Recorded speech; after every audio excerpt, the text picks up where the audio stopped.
Jonatas Eduardes, o grande avivalista, 1703 a 1758. Há 2 séculos o mundo fala do famoso sermão Pecadores nas mãos de um Deus irado, e dos ouvintes que se agarravam aos bancos pensando que iam cair no fogo eterno. Esse fato foi apenas um dos muitos que aconteceram nas reuniões em que o Espírito Santo desvendava os olhos dos presentes para contemplarem as glórias do céu e a realidade do castigo que está bem perto dos que se encontram afastados de Deus. Jonatas Eduardes, entre os homens, era o vulto maior nesse avivamento intitulado na ocasião Grande Despertamento.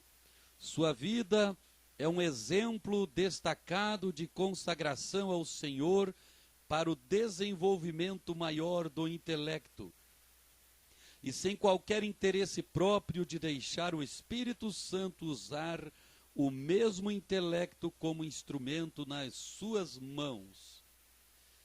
Amava a Deus não somente de coração e alma, mas também de todo o entendimento. Sua mente prodigiosa apoderava-se das verdades mais profundas. Contudo, sua alma era de fato um santuário do Espírito Santo. Sob aparente calma exterior, ardia nele o fogo divino como um vulcão.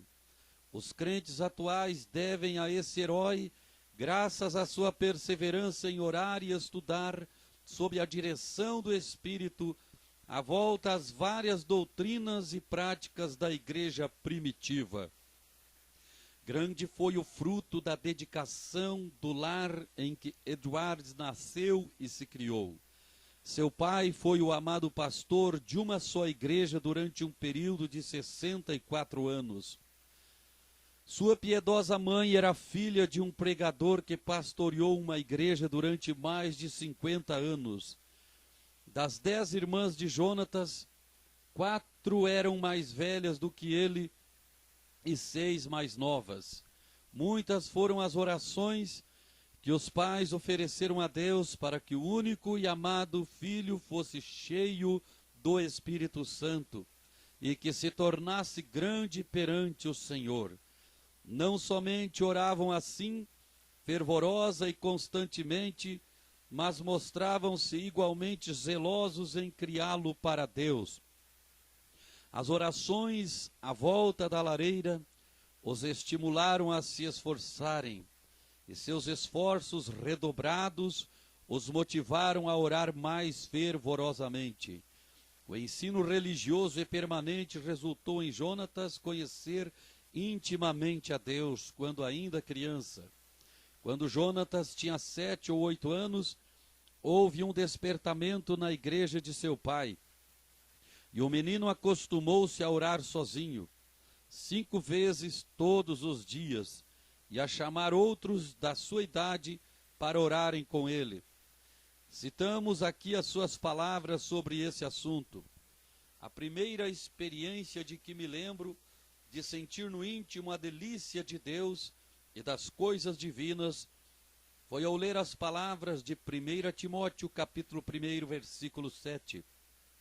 Ora, ao Rei dos séculos, imortal, invisível, ao único Deus, seja honra e glória para todos sempre. Amém. Sentia a presença de Deus até arder o coração e abrasar a alma de tal maneira que não sei descrevê-la. Gostava de passar o tempo olhando para a lua e de dia contemplar as nuvens e os céus. Passava muito tempo observando a glória de Deus, revelada na natureza, e cantando as minhas contemplações do Criador e Redentor. Antes me sentia demasiado assombrado ao ver os relâmpagos e ouvir o troar do trovão. Porém, mais tarde eu me regozijava ao ouvir a majestosa e terrível voz de Deus na trovoada. Antes de contemplar 13 anos, Iniciou seu curso em Yale College, onde no segundo ano leu atentamente Ensaios sobre o Entendimento Humano, a famosa obra de Locke. Vê-se nas suas próprias palavras acerca dessa obra o grande desenvolvimento intelectual do moço. Achei mais gozo nisso do que o mais ávido avarento em ajuntar grandes quantidades de ouro e prata, de tesouros recém-adquiridos.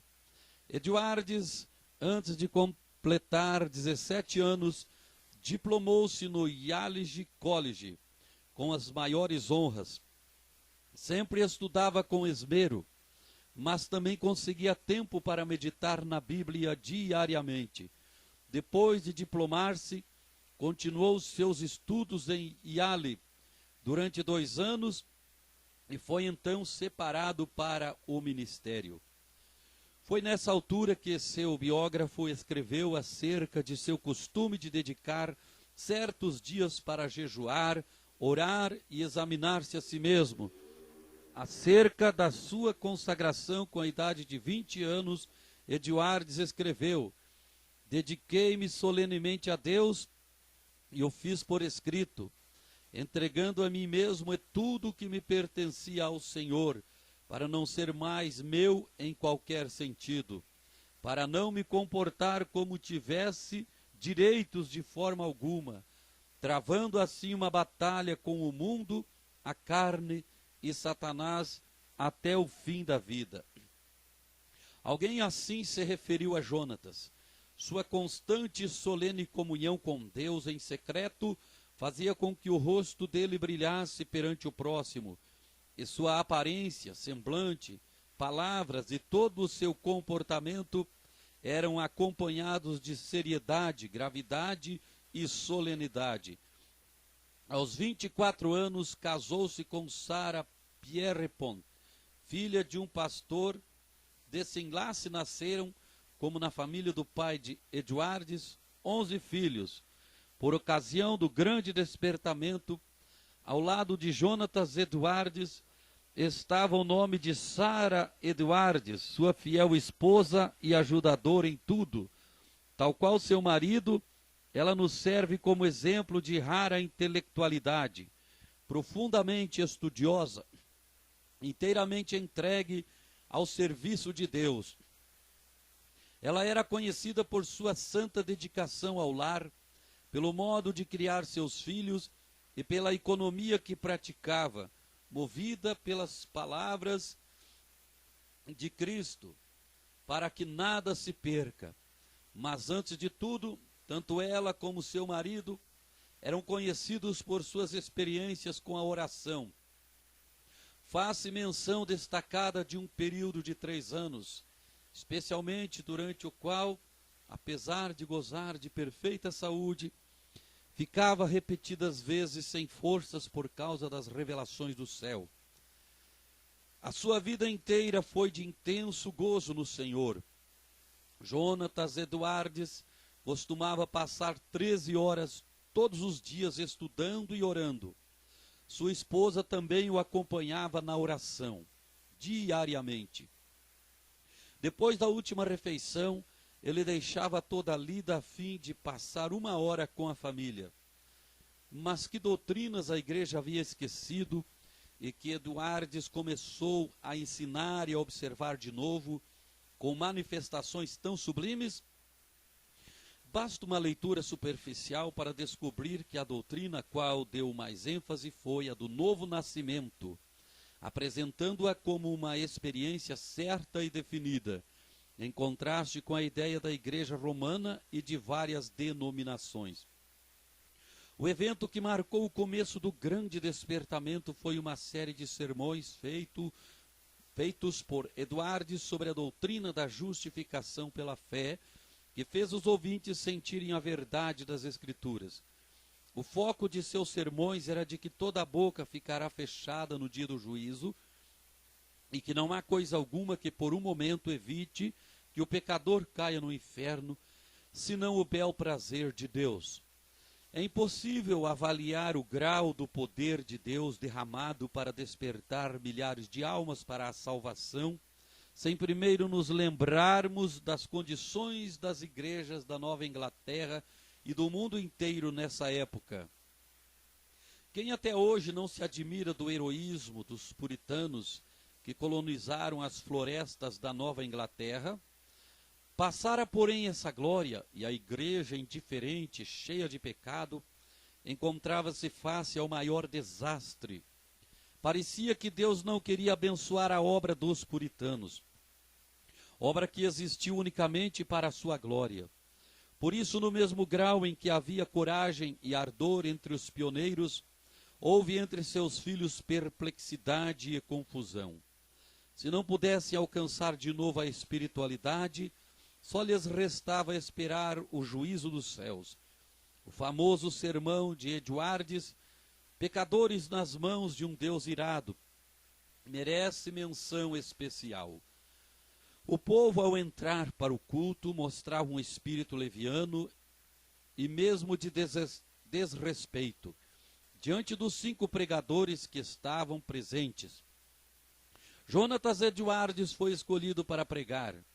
Era homem de 2 metros de altura. Seu rosto tinha aspecto quase feminino e o corpo magro de jejuar e orar.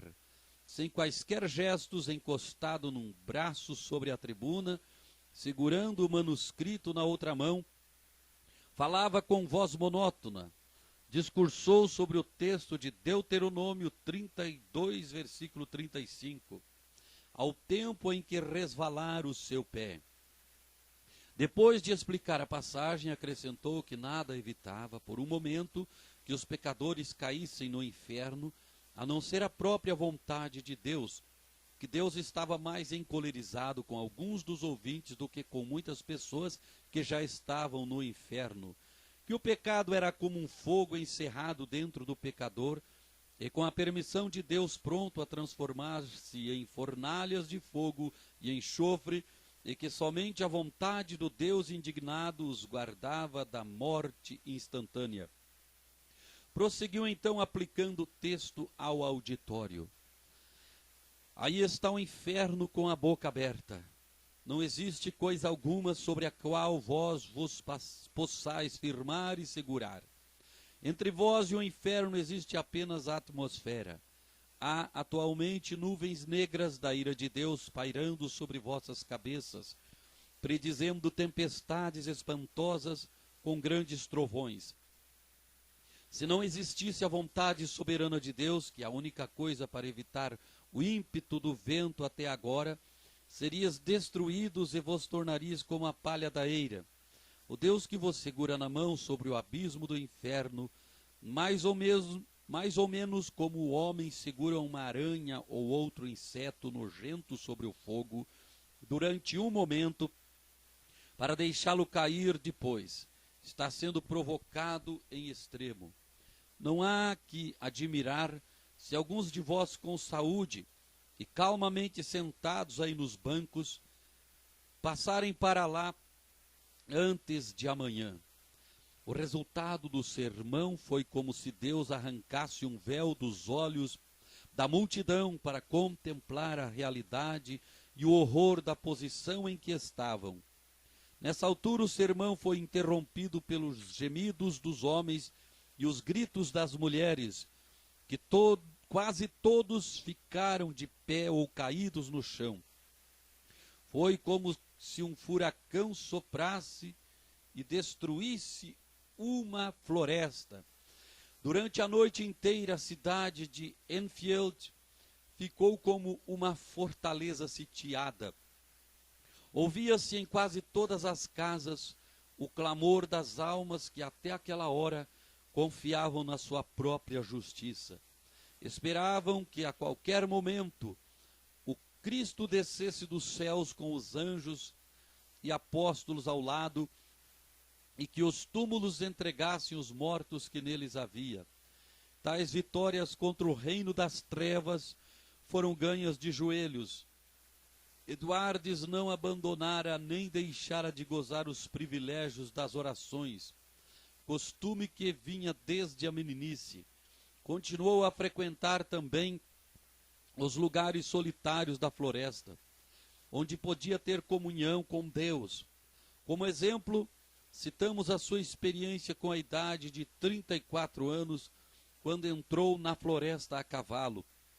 Lá, prostrado em terra, foi-lhe concedido ter uma visão tão preciosa da graça, amor e humilhação de Cristo como mediador, que passou uma hora vencido por uma torrente de lágrimas e pranto.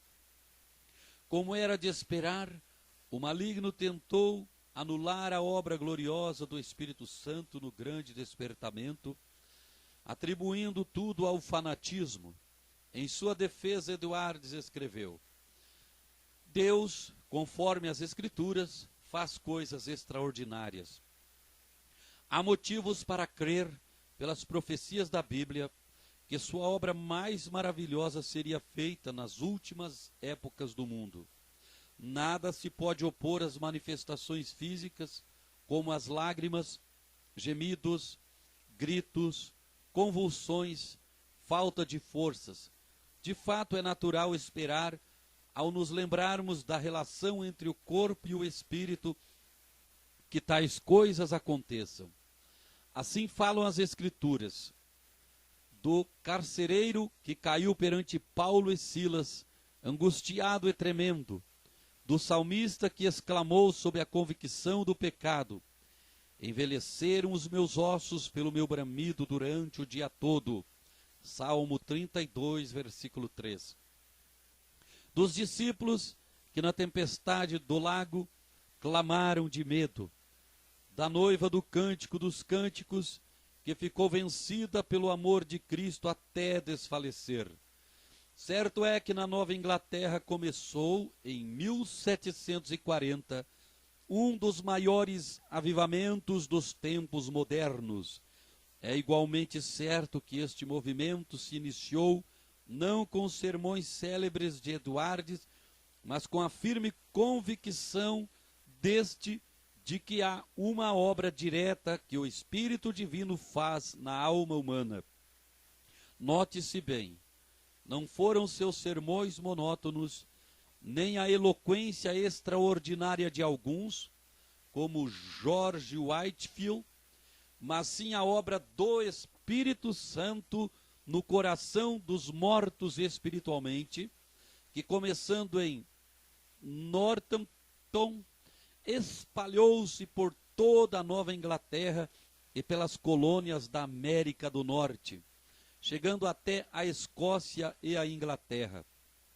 No meio de uma época da maior decadência, a Igreja de Cristo, entre a população escassa da Nova Inglaterra, despertou e foram arrebatadas de 30 a 50 mil almas do inferno durante um período de 2 a 3 anos. No meio das suas lutas, sem ninguém esperar, a vida de Jonatas Eduardes foi tirada da terra. Apareceu a varíola em Princeton e um hábil médico foi chamado da Filadélfia para inocular os estudantes. O nosso pregador e 2 de suas filhas foram também vacinadas na febre que resultou. As forças de nosso herói diminuíram gradualmente até que, um mês depois, faleceu.